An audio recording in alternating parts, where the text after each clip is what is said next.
Hello viewer, tiptop ভিশনে আপনাদের সবাইকে স্বাগতম। আজকে আরেকটি অসাধারণ টিউটোরিয়াল নিয়ে হাজির হয়েছি, যেটা আপনাদের অনেকেরই জানা নেই, তো জেনে নেওয়া ভালো। আমাদের মোবাইলের পাওয়ার বাটনটা আছে, তো আজকে আমি আপনাদের দেখাবো কিভাবে পাওয়ার বাটনে ডাবল ক্লিক দিলে আপনার ইচ্ছা মতো অ্যাপ ওপেন হবে।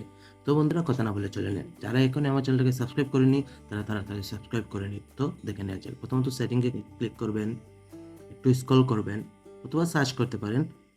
অ্যাডভান্স ফিচারে ক্লিক করবেন, সাইড বাটনে ক্লিক করবেন,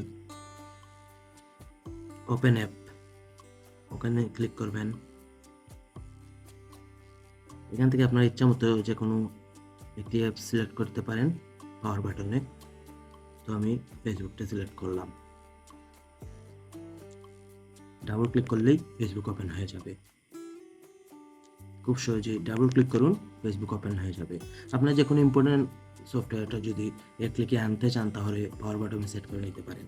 তো আমার ভিডিওটি ভালো লাগলে অবশ্যই আমার চ্যানেলটাকে সাবস্ক্রাইব করবেন আর পাশে থাকা বেল আইকনটি বাজিয়ে দেবেন। ধন্যবাদ।